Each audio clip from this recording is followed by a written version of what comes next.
City Council who are here today, and other city officials. George Mosey, Executive Director of the Philadelphia Anti-Drug, Anti-Violence Network, and other community members of the community that are here with us today.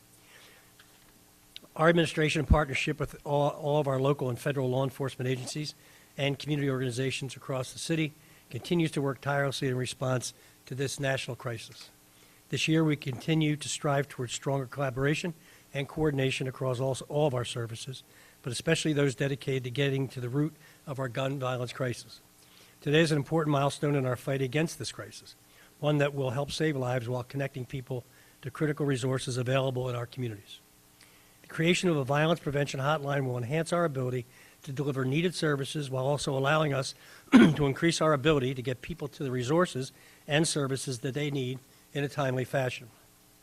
This 24-hour violence prevention hotline will help us to reduce the likelihood of individuals engaging in violence by offering real-time access to critical violence prevention and intervention services, and to help residents and neighborhoods experiencing high levels of violence connect with help to address quality of life issues as well as trauma resulting from persistent gun violence. Residents can now call the Violence Prevention Hotline by dialing 211. Here's how it works. To call the Philadelphia Violence Prevention Hotline, dial 211 and choose menu option 3. An available resource navigator will then assist you. While wait times will typically be less than a few minutes, callback features are available. I want to remind folks that this hotline is not to report emergencies. It is not to report emergencies. If you experience an emergency, you should always call 911. We need the media and the public's help to please spread the word about the hotline and all the resources folks can get connected to by calling 211. If you need help with conflict intervention or youth violence prevention or neighborhood crisis mediation, among many other services, call 911, call 211, press option 3, and a trained counselor will help you. The 211 Violence Prevention Hotline is free and is confidential. So I'm increasingly proud of the work done to get the hotline up and running, and would like to recognize City Council and United Way of Greater Philadelphia and Southern New Jersey and 211 Southeastern Pennsylvania for their work and dedication on this project. We must keep working together to stop it, save lives, and create a safer city for all of us throughout every single neighborhood. And thank you, and I think I'll turn it over to Council President Clark. Thank you.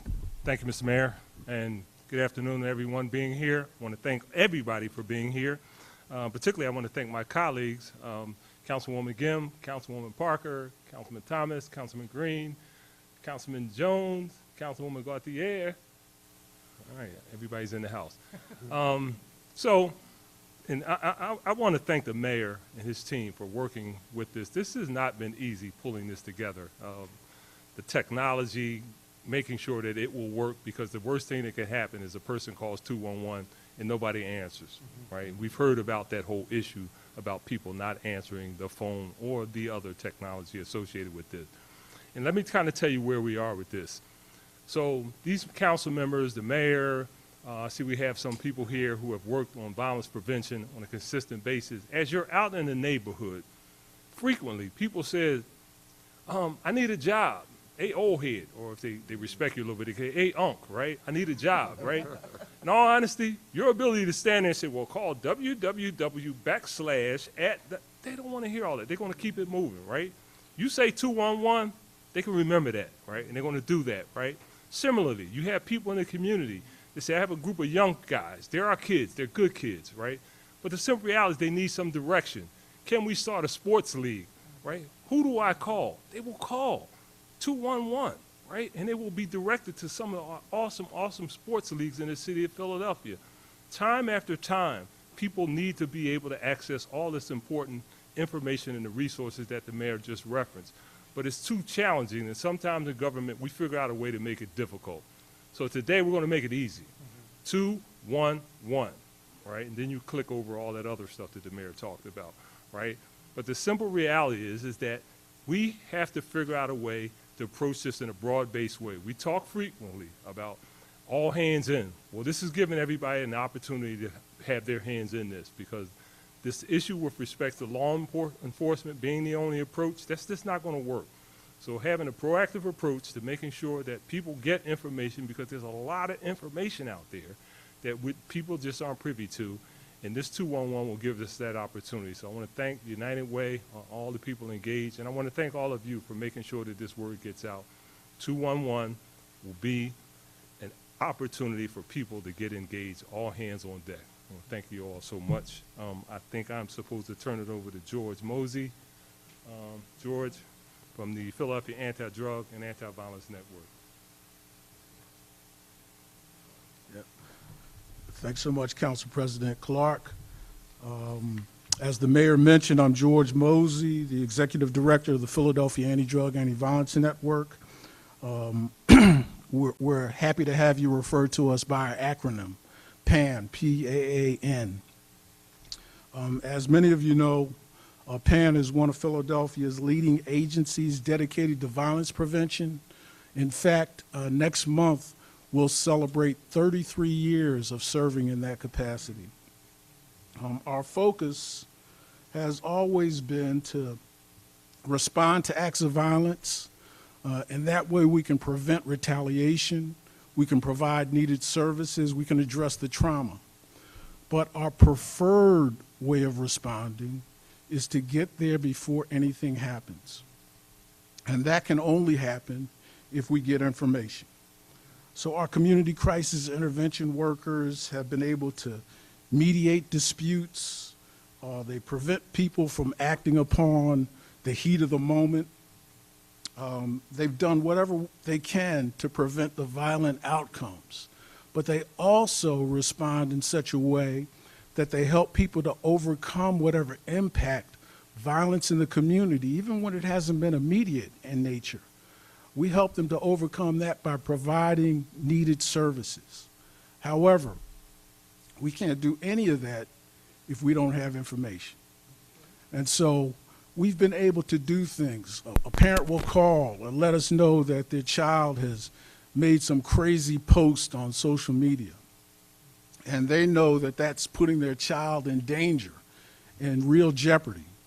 Our people can respond, and we address the young person, we address the parent, and more than that, we'll address the would-be responders, the other group, the ones who would go after this kid, this naive kid who thinks he's just fitting in by brandishing a firearm on social media. And we do that to mediate before anything happens. And so you can imagine that a proposition like 211 will greatly enhance our ability to respond before something happens. So I'm happy that this opportunity, that this initiative has been pursued by the mayor, city council, the United Way. I'm very excited about the citizens of Philadelphia having an even greater opportunity to bring information to our attention so that we can do the work that our agency has been designed to do. And with that, having mentioned the United Way, it's my privilege to introduce Bill Golderer.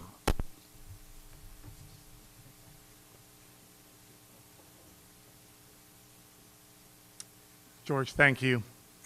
I think we've done this a little bit, but it's my privilege and also responsibility to recognize when leaders step into the breach. Mr. Mayor, Council President, members of City Council, this is really a serious moment that we're in right now, and imagine the feeling of being disconnected, not just from safety, but the sense that you're alone in that. And the idea that you could, by dialing 3 numbers, get from a place of disconnection to connection, to feeling resourceless, to feeling resourced, to feeling isolated and alone, to feeling connected. Philadelphians need their neighbors in times like this. And 211 is going to be staffed and resourced by Philadelphians who are skilled at connecting folks who are scared, isolated, and disconnected to a sense of calm, a sense of connection, and not feeling alone. I'm proud to serve our mission at United Way of Greater Philadelphia and Southern New Jersey to alleviate the suffering that comes and stems from impoverishment and leading people to opportunity. there's opportunity out there to get connected, to be safe, to feel well-being, and this 211 connection point connects to the great work of people like George, who have been in the work for 30 years plus, and folks who really need the help the most. And that's why United Way exists. That's why 211 exists, and all you have to do is press 211, option 3, and hopefully that connection will begin. Thank you.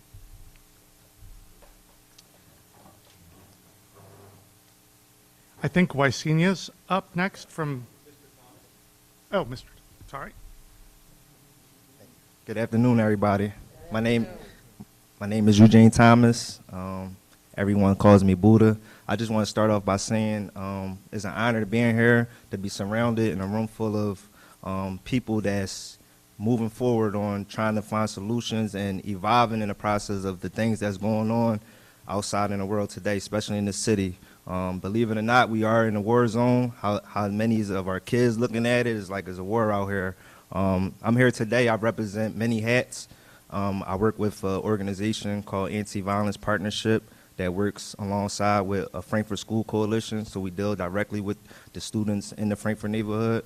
I also represent my own nonprofit called Power Circle Mentors, and I also represent the Next Generation Task Force right under Miss Erica Atwood. With that being said, the type of organizations and the work that we do, we're directly hands-on with the youth, hands-on with the parents, hands-on with the community, and bringing other organizations collectively to fight this battle together. So it's definitely important to have this 211 into place. And to be honest, when I had the opportunity to come and speak today, it was really because I believed into the app, right? I see that it's text on there. I see that we're trying to evolve to make sure this the cool thing to do, to try to reach out for help. A little bit about my traumatic experience in the past. I know if this was here back in the day, I know like the first few months, you're only thinking about retaliation, or you're thinking about, you in a depressed state of mind. So with this type of app or number to call, it makes things way easier for kids to just have access to talk to someone or to find the resources and find, how to connect. And then also help organizations like mine to be able to meet the needs of the people. So I just wanted to add that, and, thank you for having me.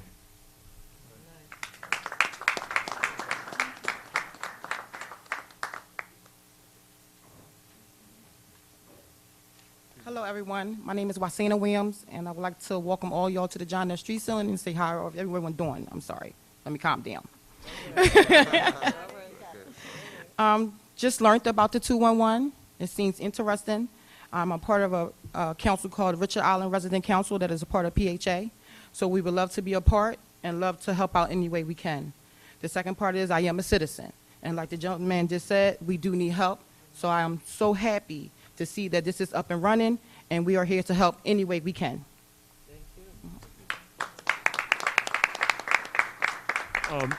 Real quick, since you referenced PHA, Mr. Jeremiah, thank you for allowing us to use your house today. Kelvin Jeremiah from PHA, and Councilman Squilla has joined us. Questions?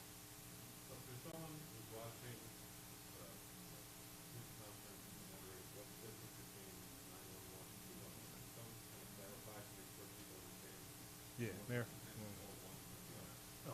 911 is clearly an emergency number. Life and death, rescue squad, police, immediate response. 211 is plugging into a network of people who are not necessarily, who aren't police officers, who are not doing law enforcement, but doing the back of the house work to keep kids and families out of law enforcement's way and not having them interact with law enforcement. It's a multifaceted approach. Look, it's taking longer than I'd like. I wish I had a magic solution to this problem and could snap my fingers, it would go away, and every gun in the city would go away. But in the meantime, we have to make sure that we have kind of a base of services available for people who, as was said earlier, may be sitting in their house, hearing gunfire, watching these kids on the corner, or know a family member that's in crisis or that is in trouble, and has somebody to call to talk to someone at that table who can plug them into resources, can be an ear and be an advisor for them to what they should do to keep their son, grandson, nephew, niece out of harm's way.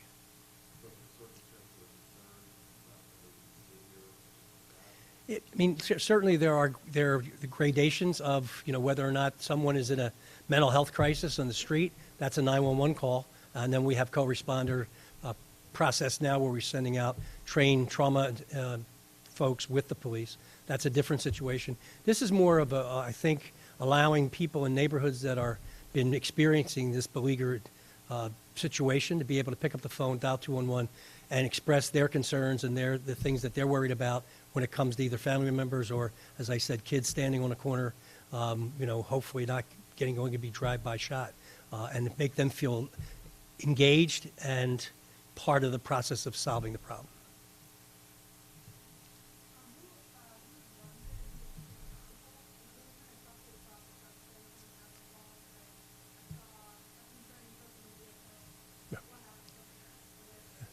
Is any fact expert at the table?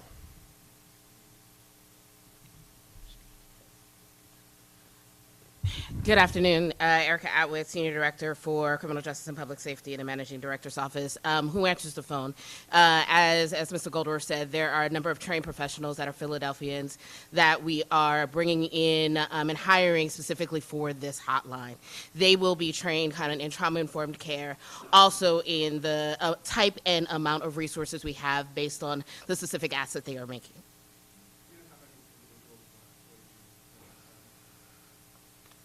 There will be 11, ultimately, full-time working that phone.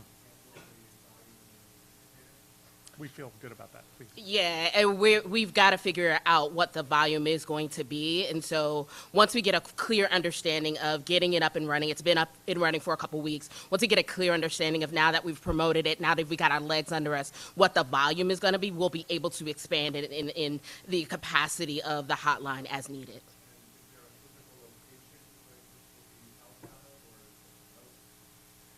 There's a call center in Philadelphia County, and then others get routed outside of Philadelphia County, but all the resources are centralized and focused out of the United Way. We're working on that now, and again, it's expanded based on need, but that is the intent, yes, particularly for the Spanish-speaking community.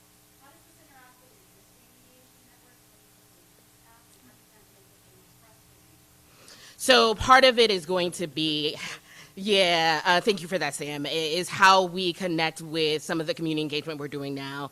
How are we utilizing trusted messengers like Buddha and others who are tapped into our network? They're the ones giving the resources. We're arming the CCIP team with information about the Community Crisis Intervention team through Philadelphia Anti-Drug, Anti-Violence Network. We're giving them the information to give to folks that are in the community that they're connecting with, that they have the relationship with. And so we have folks who are going to be our emissaries or our stakeholders or our ambassadors of this, who already have the trust and relationships with community that will be able to tap in. We're also utilizing those trusted messengers as a resource on 211.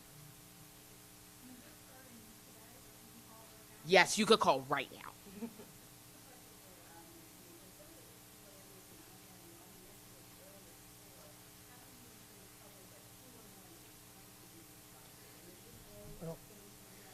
Listen, not unlike private sector businesses, the city government has had difficulty maintaining employees and attracting employees.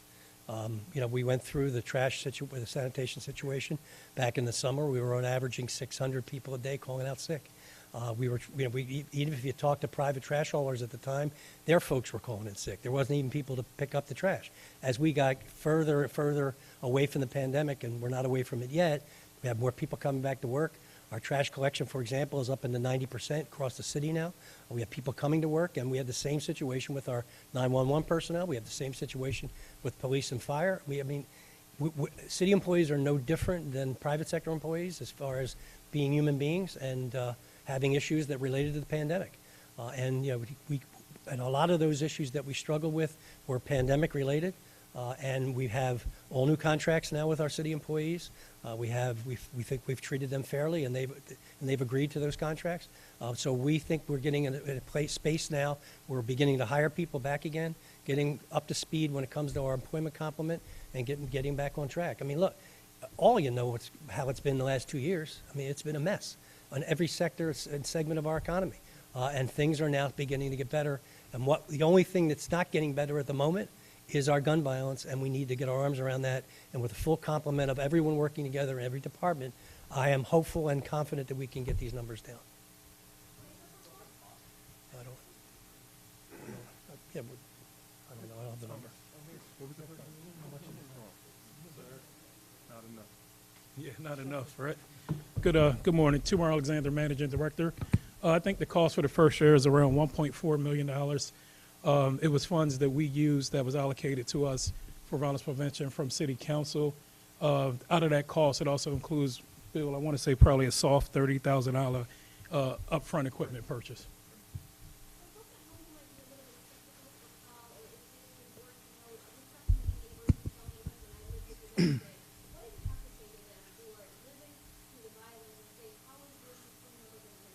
Yeah, I think this phone number, the most important thing about this is a tool to connect people to resources. So I heard someone mention Philly Truths app or other organizations. Certainly we have organizations in the room that's represented, but the intention is for this app and for this number to be able to connect folks to any sort of resources they have. Call 211, find out what rec center you live next to. Call 211, find out what youth program your kid may want to attend. Call 211, find out if there's a mentoring program in your certain section of the city. This is a connection tool, right? It's not meant to replace anyone, replace any group. It's meant to connect each and every group all across the city in real time to what citizens need, right? My need may be different than Ms. Johnson's need down the block, right? So if I'm calling, I'm looking for what's a youth program I can have for my 15-year-old son who likes basketball, who likes computers and stuff like that. So hopefully this will be used as a connection tool and people will be able to see it as a resource. It's not only a number you can call. I think Bill or someone mentioned it's also you could use your phone, you could text it, get information. Someone did ask, it's 24 hours, 7 days a week. There is a point of it, there is a system which you could use if you don't get through where folks can call you back. Our intention is to keep building up the behind the door resources so folks could use this and be able to connect themselves to any program, any organization all across the city.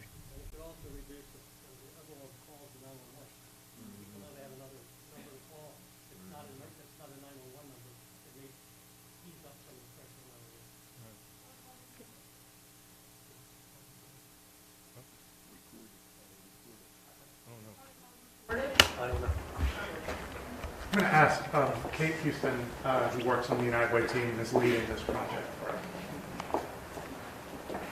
Callers are asked if they can record the call, and then we're also asking if their information can be shared with a referral partner, so folks can call them back if it's an organization outside of ours.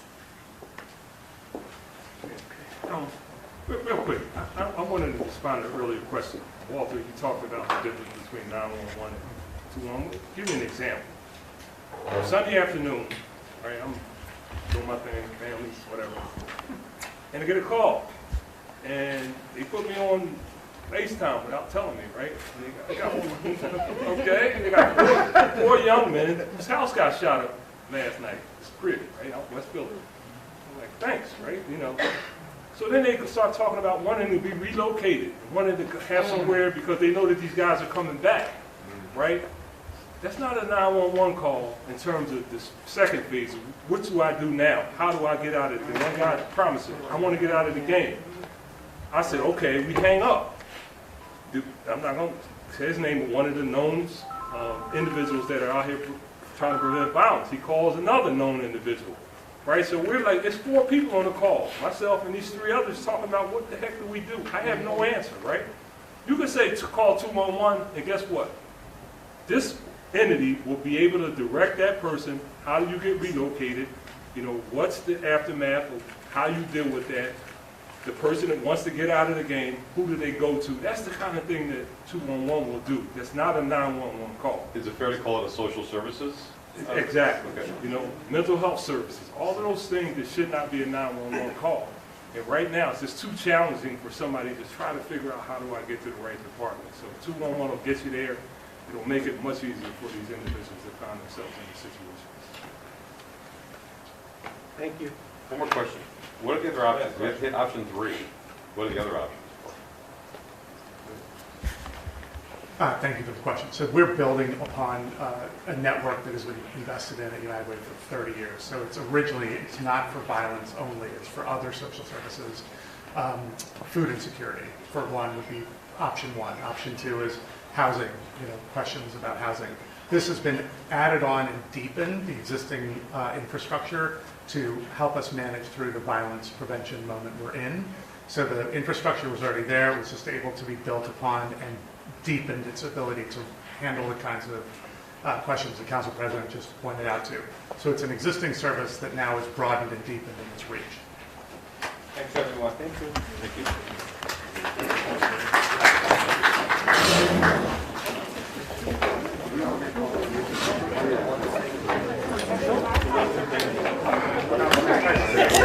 you.